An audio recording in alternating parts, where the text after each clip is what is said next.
이 시간 우리에게 주시는 하나님의 말씀은 구약성경 열왕기상 6장 11절에서 13절의 말씀입니다. 구약성경 열왕기상 6장 11절에서 13절까지입니다.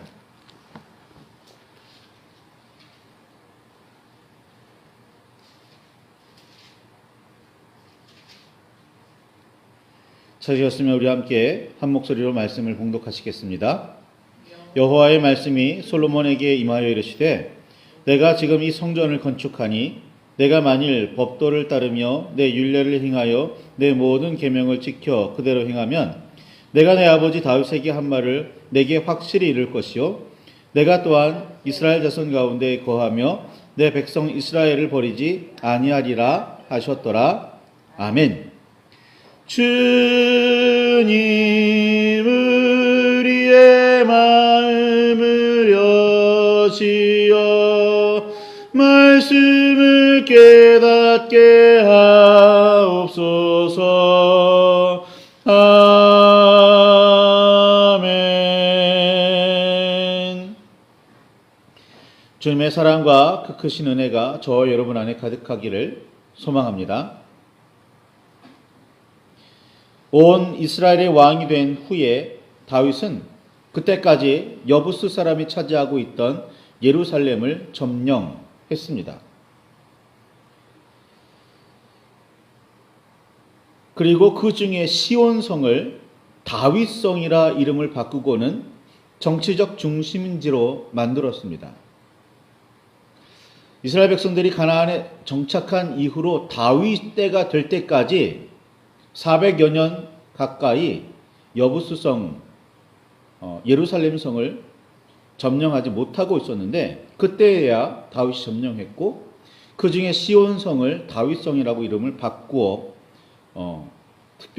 특별하게 만들었던 겁니다. 예루살렘의 시온성 이전에는 헤브론이 그런 지역이었습니다.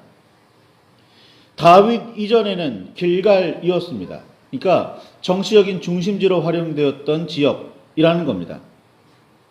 사울은 그곳에서 왕으로 길갈에서 왕으로 세워졌고 사무엘이 사사로 백성을 다스리던 시절에는 베델과 길갈과 미스바를 순회하며 다녔고 고향인 라마에 돌아와 머물면서도 이스라엘을 다스렸었습니다. 이런 장소들이 통치의 중심지, 다스림의 중심지였습니다. 헤브론은 특별히 아브라함이 여호와를 위하여 제단을 쌓았던 곳으로 그 안에 사라를 장사한 막벨라 굴이 있는 위치로 그 가족묘, 아브라함 가문의 가족묘가 있는 곳입니다. 길갈은 여호수아가 가나안을 정복했을 때 사령부가 머물렀으며 요단강 바닥을 걸어 건너면서 돌 12개를 가져다가 기념으로 세워둔 장소입니다. 그러니까 요단강 아래, 요단강 강바닥에 있던 돌을 기념으로 우리가 그 강을 걸어서 건너왔지라는 걸 기념으로 돌 12개를 들어다가 세워두면서 기념물로 삼았던 것이 길갈인 겁니다. 특히 광야에서 태어난 사람들의 경우 그동안 할례를 받지 못했었는데 길갈에서 온 백성이 다시 할례를 받았었고 이에 대해 하나님께서는 여호수아 5장 7절에 있는 것처럼 내가 오늘 애굽의 수치를 너희에게서 떠나가게 하였다 라고 선언하셨던 장소입니다. 베델 역시 아브라함이 제단을 쌓으며 여호와의 이름을 부른 곳으로 에서에게서 도망치던 야곱이 베고 자던 돌베개를 기둥으로 세우며 기름을 부어 여호와 하나님께 언약을 맺었던 장소입니다.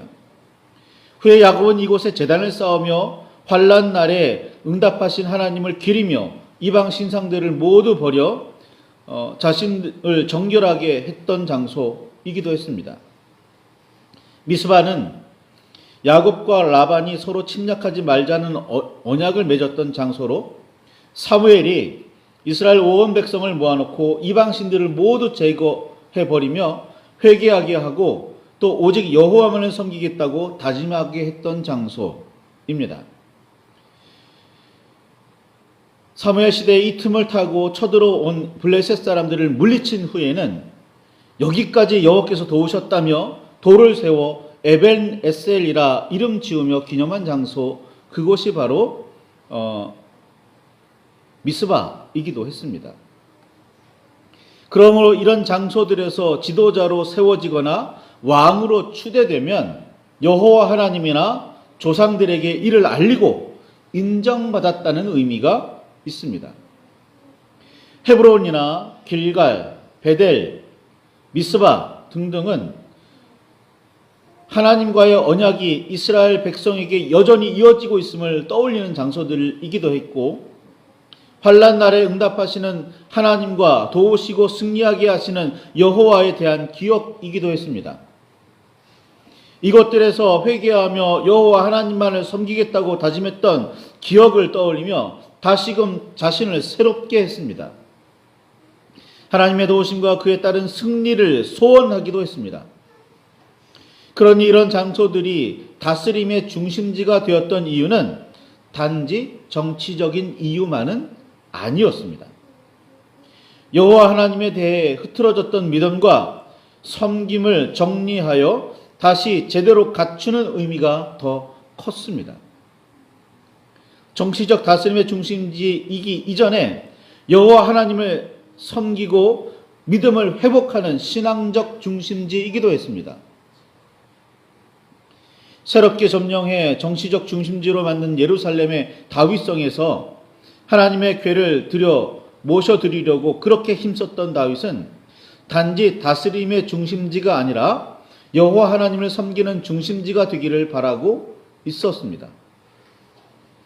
백성의 마음이 왕인 자신을 향하고 있듯이 자신도 하나님께로 나아가기를 원했고, 하나님의 도우심이 영원히 자신과 이스라엘 백성에게 임하시기를 바랐습니다. 이런 다윗의 마음이 하나님을 위해 성전을 지으려고 했던 일에서 잘 드러났다고 할 수 있겠습니다.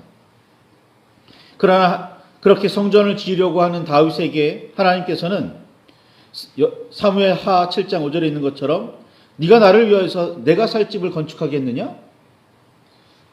7장 7절에는 이스라엘 어느 지파들 가운데 하나에게 내가 말하기를 너희가 어찌하여 나를 위하여 백향목집을 건축하지 아니하였느냐고 말하였느냐?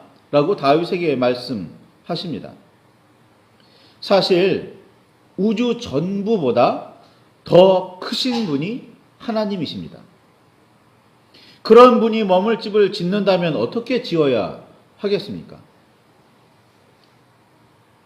그런 마음과 시도는 착하고 기특하게 여겨지기는 하겠지만 여호와 하나님께서 하나님의 이름에 어울리는 그런 집을 짓는 일은 사실 불가능하다 하겠습니다. 그리고 하나님께서도 그를 섬기는 사람들에게 이런 일, 즉 성전을 건축하는 일을 요구하지도 않으셨습니다. 성막으로 충분하다라고 말씀하시죠. 그래서 하나님을 위해 성전을 건축하는 일이 다윗에게 허락되지 않았습니다. 성전을 지어 하나님께 드리려는 다윗의 마음을 기특하게 여기신 하나님께서는 성전 건축은 허락하지 않으셨지만 그에게 복을 주시며 이렇게 말씀하시죠. 사무엘하 7장 12절에서 16절까지 보면 내 수완이 차서 내 조상들과 함께 누울 때에 내가 내 몸에서 날 내 씨를 내 뒤에 세워 그의 나라를 견고하게 하리라. 그는 내 이름을 위하여 집을 건축할 것이요 나는 그의 나라 왕위를 영원히 견고하게 하리라. 나는 그에게 아버지가 되고 그는 내게 아들이 되리니 그가 만일 죄를 범하면 내가 사람의 매와 인생의 채찍으로 징계하려니와 내가 내 앞에서 물러나게 한 사울에게서 내 은총을 빼앗은 것처럼은 그에게 빼앗지는 아니하리라. 내 집과 내 나라가 내 앞에 영원히 보존되고 내 왕위가 영원히 견고하리라 라고 말씀하셨습니다. 딱히 아들 중에 하나이거나 혹은 솔로몬이라고 지명하지는 않으셨고 다윗의 씨, 즉 그 후손 중에서 여호와의 이름을 위한 집을 건축할 사람이 있으리라 라는 그렇게 말씀하셨을 뿐입니다.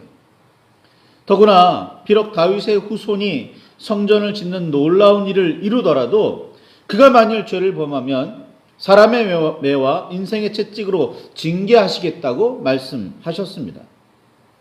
사울의 기사처럼 모두 빼앗지는 않겠지만 하나님을 떠나 죄를 범한다면 그가 다윗의 후손이라도 성전을 건축한 사람이라도 용서치 않으시겠다고 말씀하셨습니다. 이 말씀이 성전을 지으려고 했던 다윗에게 하신 말씀 중에 특히 눈여겨보며 가슴 깊이 새겨야 할 매우 중요한 말씀입니다. 성전을 지으려는 마음이나 공덕보다 더 중요한 덕목은 바로 여호와 하나님을 온 마음을 다해 섬기는 일이며 그 뜻을 살피고 명령을 따르는 일입니다.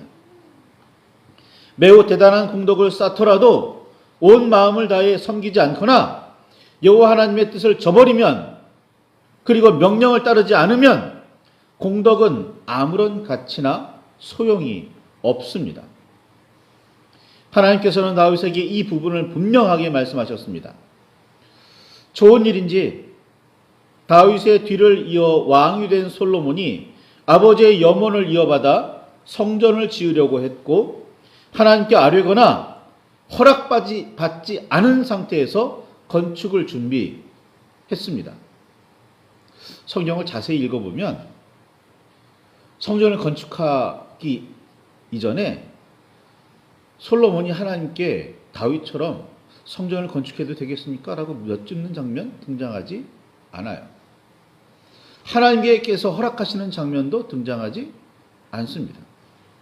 마침 그런 계기가 되어서 그래도 될 것 같으니 성전 건축을 시작했을 뿐입니다. 하나님께서 다윗의 후손 중에 하나가 성전을 건축하게 되리라 말씀하셨고 솔로몬은 스스로 자신 외에는 이런 일을 할 만한 사람이 더는 나타나지 않으리라 생각했던 모양입니다.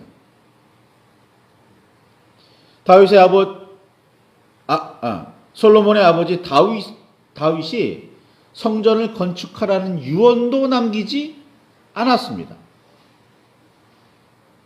솔로몬은 그렇게 두로왕 히람의 도움을 받아 최상급 목재와 석재를 수입하고 18만 명이 넘는 엄청난 역군을 일으켜 대토목 사업을 시작했습니다. 성전을 건축하는 대토목 사업이죠. 역대기서는 이 역군들이 이스라엘 땅에 사는 이방 사람들이었다고 알려주고 있습니다. 이스라엘 사람들이 자기들의 손으로 만든 게 아닌 거예요. 물질은 됐지만 경제적인 후원은 했지만 그 역군은 이방 사람들이에요. 그랬답니다. 마치 오래전 이집트에서 이스라엘 백성이 역군으로 부려졌듯이 말입니다. 솔로몬 시대의 그 대단한 부와 영화로도 완공까지 7년이나 걸린 엄청난 사업이었습니다. 성전을 건축하는 이런 대토목 사업이 여호와 하나님을 향한 진솔한 마음이었을까요? 아니면 그런 엄청난 사업도 자신은 일으키고 이룰 수 있다는 자신감 혹은 허영심이었을까요? 솔로몬의 성전 건축에 대해 단편적인 한마디 말로 평가할 수는 없습니다.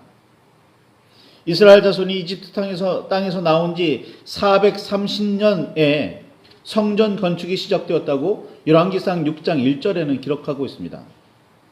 이스라엘 자손이 이집트에 거주한 지 430년에 끝나는 그날에 그들이 이집트 땅에서 탈출할 수 있었다는 사실은 그저 우연일까요? 성전 건축에 대한 설명이 이어지며 그 과정이 순조롭게 진행되고 있다고 생각되는 그 중간에 조금은 느닷없고 생뚱맞은 이야기가 기록되어 있습니다. 그게 오늘의 본문입니다. 여호와 하나님의 말씀이 성전 건축을 순조롭게 진행하고 있는 솔로몬에게 임하십니다. 그리고는 12절과 13절에 있는 것처럼 내가 지금 이 성전을 건축하니 내가 만일 내 법도를 따르며 내 율례를 행하며 내 모든 계명을 지켜 그대로 행하면 내가 내 아버지 다윗에게 한 말을 내게 확실히 이룰 것이요 내가 또한 이스라엘 자손 가운데 거하며 내 백성 이스라엘을 버리지 아니하리라 라고 말씀하십니다. 공동번역은 요 시작 부분을 이렇게 번역하고 있습니다. 내가 짓는 이 집 말인데 점점점 점 3개가 매우 의미심장해 보입니다. 여러분 점점점 어떨 때 주로 쓰시나요? 개인적으로 이 모든 이야기가 이렇게 들립니다. 건축하는 거는 건축하는 거고 라고 말이죠. 성전을 건축한다고 해서 하나님의 임재나 복이 확정되지는 않는다. 내가 아무리 성전을 크고 아름답게 지어도 나 여호와의 법도를 따르며 율례를 행하고 모든 계명을 지켜 그대로 행해야만 내 아버지 다윗에게 한 말이 내게 확실히 이루어질 것이고 그래야만 나 여호와가 이스라엘 자손 가운데 거하며 그들을 버리지 않겠다 라는 말씀으로 말입니다. 그러니 너희가 성전을 건축했지, 너희가 그 성전 예루살렘이 있지, 그러니까 내가 이스라엘 백성과 함께 할 거야가 아닌 거예요. 무슨 뜻이라고요? 네가 내 법과 율례를 따라 지켜 행하면 내가 너와 함께 하겠다. 어떤 사람에게 하는 말이죠? 지금 성전을 열심히 건축하고 있는 사람에게 하는 말씀입니다. 여호와 하나님께서는 크고 화려한 성전 건축이 아니라 여호와 하나님의 법도를 따르고 율례를 행하며 계명을 지키라고 솔로몬에게 명령하셨습니다. 열심히 성전을 건축하고 있는 솔로몬에게 말입니다. 사실 하나님의 이런 명령은 성경 전체에서 전혀 새롭지 않은 말씀입니다. 일관된 주제이며 핵심입니다. 예수님께서는 마태복음 21장 31절에 있는 것처럼 아버지의 뜻대로 하는 사람은 그가 비록 세리들과 창녀들일지라도 율법을 문자 그대로 지키며 사는 사람들보다 먼저 하나님의 나라에 들어가게 되리라 말씀하셨습니다. 그들이 비록 율법을 문자 그대로 철저하게 지켜도 하나님의 뜻대로 하지 않으면, 하나님의 말씀대로 하지 않으면 하나님의 나라 들어갈 수 없다는 겁니다. 예수님께서는 마음을 다하고 목숨을 다하고 뜻을 다하여 주 하나님을 사랑하고 그렇게 사랑하라고 말씀하셨지 성전을 건축하라고 명령하지 않으셨습니다. 혈통으로나 육정으로나 사람의 뜻이 아닌 하나님께로부터 나야 한다고 말씀하셨습니다. 하늘에 계신 하나님 아버지의 뜻대로 행하는 자만이 예수님의 형제요 자매요 어머니가 될 수 있습니다. 어떤 사람이요? 성전을 건축하는 사람이요? 아니지요. 하나님의 뜻대로 행하는 자인 겁니다. 우리의 아버지 되시는 여호와 하나님과 그의 아들 예수 그리스도께서는 우리에게 성전 건축이 아니라 그 법도를 따르고 율례를 행하며 계명을 지키라고 명령하셨습니다. 여호와 하나님의 뜻을 살피고 받들라고 말입니다. 성전을 건축하고 있는 솔로몬에게 굳이 이 말씀을 하시는 이유를 새기시기를 바랍니다. 오늘 우리가 무엇을 깨우쳐야 하는지를 분명하게 하시기를 바랍니다. 형식적인 예배 아닙니다. 무리한 성전 건축 아닙니다. 보여주기식 봉사 아닙니다. 여호와 하나님의 법도를 따르고 율례를 행하며 계명을 지키는 사람이 예배를 소홀하게 여길 리 없고 거룩한 마음으로 성전을 건축하리라는 점, 이웃을 사랑하는 마음을 가지고 그들을 섬기리라는 점 분명한 사실입니다. 그러나 성전을 크고 화려하게 건축하고 율법을 문자 그대로 지킨다고 해서 그가 곧 하나님의 사람 혹은 그리스도의 제자는 아닐 수도 있다는 사실. 성전을 건축하고 율법을 지킨다고 해서 반드시 하나님의 사람이거나 그리스도의 제자라는 증거가 되지는 못한다는 사실입니다. 예수님께서는 보혜사 성령을 기다리라고 제자들에게 말씀하시며 성령에 대해 이렇게 말씀하십니다. 요한복음 14장 16절, 26절, 15장 26절에 있는 말씀들 있죠. 보혜사 성령이 어떤 분이시냐면 영원토록 너희와 함께 계실 분이다. 너희에게 모든 것을 가르치고 내가 너희에게 말한 모든 것을 생각나게 하실 분이다. 그는 나를 증언하실 분이다. 라고 말씀하셨습니다. 성령은 우리와 동행하시며 하나님의 뜻과 예수 그리스도의 말씀을 가르치며 세상에 증언하게 하시는 분이십니다. 성전을 건축하게 하시는 분이 아니에요. 하나님께서는 성전을 건축하는 솔로몬에게 더욱 힘을 내서 더 크고 아름답고 화려하게 건축하라고 말씀하지 않으십니다. 그렇게 격려하지 않으셨습니다. 오히려 하나님의 뜻을 받들어 지켜 행하라고 더욱 분명하게 말씀하셨고 오늘 우리에게도 그렇게 말씀하고 계십니다.